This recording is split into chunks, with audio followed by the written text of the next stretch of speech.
Каналыма қош келдіңіз. Бүгін осындай өте дәмді, сорпалы, фаршированный перец немесе голубцы атымен танылған тағам дайындаймыз. Ең алдымен күрішімізді тазалап жуып аламыз да, орташа отқа қойып, шала пісіріп аламыз. Міне осылай су тартыла бастаған кезде асын сөндіріп қоямыз. Суы толық тартылғасын отымыздан алып, осылай бір араластырып қоямыз.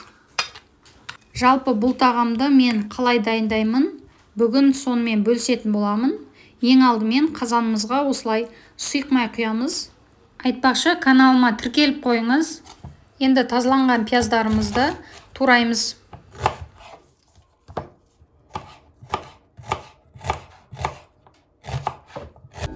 Қызып тұрған майға пиязды саламыз, жақсылап қуырамыз.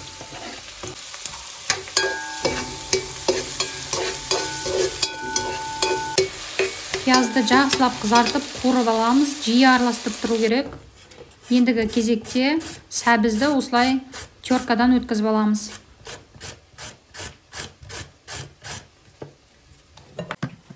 Картоптарды да қатты ұсақ етпей, осындай көлемде турап аламыз. Пиязымыз толықтай қуырылып болды. Осы қуырылған пиязды тура екіге бөлеміз. Жартысы біздің подливамызға, яғни сорпамызға болады, ал жартысы начинканың ішіне қосылады.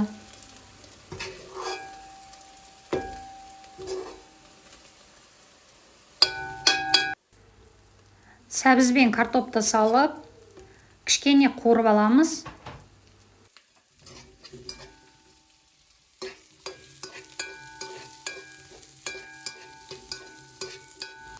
Енді кезекте осындай бір помидорды екіге бөліп, ұсақтап турап аламыз.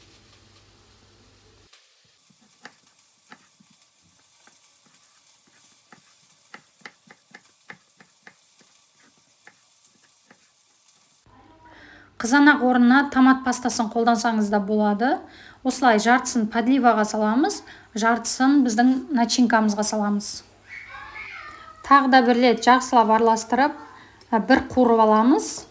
Содан кейін үстіне су құямыз.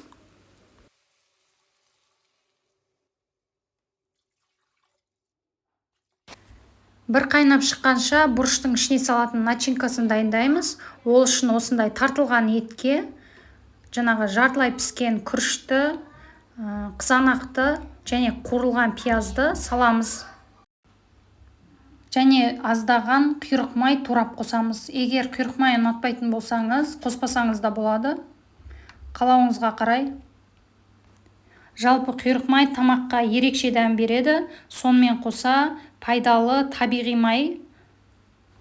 Ұсақтап турап үстінен саламыз. Дәміне қарай тұз, бұрыш саламыз.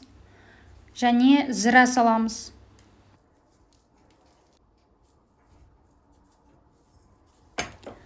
Жалпы өзіңізге ұнайтын кез келген дәмдеуішті қоссаңыз болады.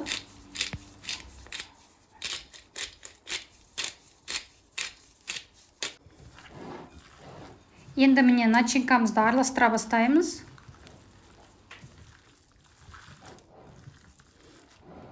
Осы начинкамыз тығыз емес, сулы, сондай жұмсақ болып пісу үшін осылай үстінен шамалы су құйып жібереміз. Содан кейін қолымыздың көмегімен толықтай біркелкі болғанша араластырамыз. Міне осымен начинкамыз дайын болды. Енді кезекте бұрыштарымызды жуып тазалап, міне осылай тазалап аламыз. Содан кейін ішіне жаңағы дайын болған начинкамызды қатты тығыздамай салып шығамыз.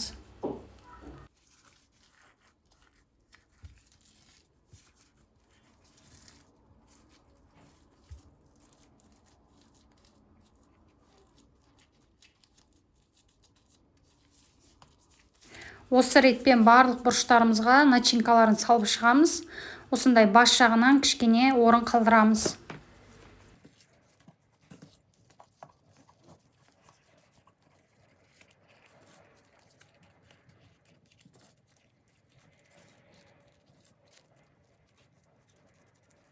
Подливамыз қайнап шыққаннан кейін тұз бұрышын салып, болгар бұрыштарын осылай реттеп орналастырамыз қазанымызға.